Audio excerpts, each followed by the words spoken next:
Hey guys, it's Britt, and I'm gonna talk about something a little strange for me today. As you can see, I am reading All the Crooked Saints by Maggie Stiefvater, and um, as I'm reading this, I'm a thought popped into my brain, as thoughts, often do, because that's the purpose of brains. But I wonder if the entirety of the Raven cycle for me was like a fluke, because I don't know if I just love the Raven boys so much that nothing can, live up to it, except maybe the Ronin trilogy in the works. But I just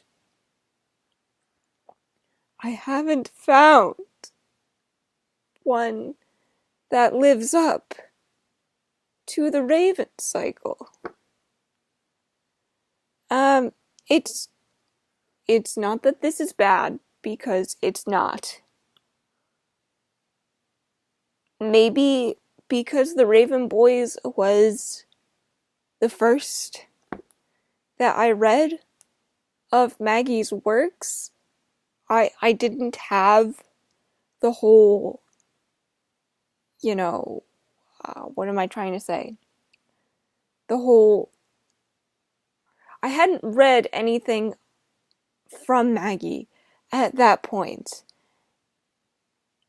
And it was my first series from her.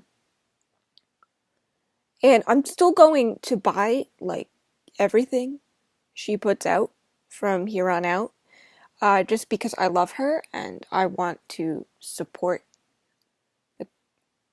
everything that she does, because I love her so much, and I care about her success.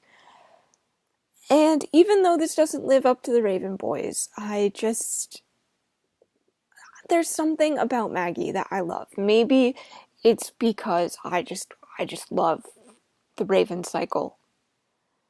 Um, but there's something about the repetitiveness in her books that just I can't look past. Now that I notice it, it's there. And that doesn't mean that I don't love her work any less, or that I think any less of her, but she kind of recycles a lot of the same elements. Like, uh, there's always some sort of animal involved. With this one, it's owls. With you might be shocked, but with the Raven cycle, it's ravens. With the Scorpio races, it was horses. With Shiver, it was wolves. Am I missing one? Shiver, Scorpio races. I have a feeling that I'm missing one somewhere. Her children's book that she wrote um with who is it? Piercy. That involved unicorns. I know those are fictional creatures, but I mean it still counts. Um, if that's her thing, that's fine. And like I said, I will continue to purchase whatever she puts out, because she is my favorite. And while I might not love it as much as I love my beloved Raven Boys and my favorite Ronin, that's okay with me. It's just something I noticed. Do you guys notice that with any of your favorites? Is there a theme that keeps reoccurring?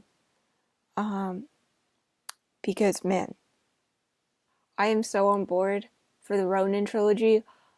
I don't think that's going to disappoint me as much as some of her other works have, just because, for one, Ronin is my favorite character of the boys and just the group in general, mostly because I relate to him the most. I also needed a video today and I was fresh out of ideas, and so when I had this thought, I thought I would make a video about it. And another thing, I think I've discussed a little bit before, but Maggie is far from perfect. She's far from the best writer out there. She's got a lot of flaws. And she is my queen. I love her. She makes my day shine. I love her. And I accept her for what she is. And I care so much about Maggie as a person, as a writer. I've yet to meet her.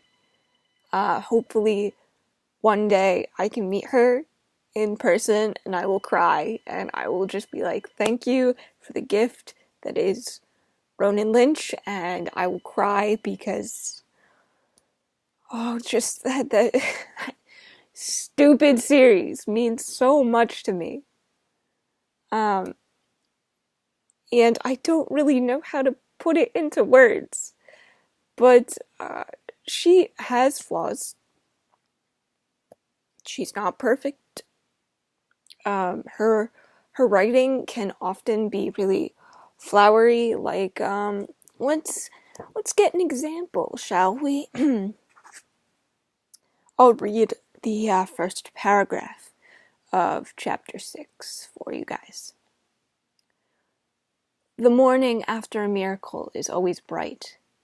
This is because nearly every morning in Bichoraro is bright. Colorado has long boasted that it enjoys 300 days of sunshine a year, which is not actually true, but it is close enough to the truth to feel like it. The morning following Tony Dericio's miracle did not disprove the claim. The sun had been climbing hand over foot through the dry Colorado blue for several hours, and Bichoraro was beginning to warm. Okay, that's just... maybe that wasn't the best example of her writing, but that's just what I opened up the book and saw, so put it out there. But yeah, I don't see enough people really discussing their favorites and acknowledging flaws, and I think that it's important to acknowledge flaws. Like, another example, George R. R. Martin. He is definitely not the most original writer. He's definitely not the best writer out there.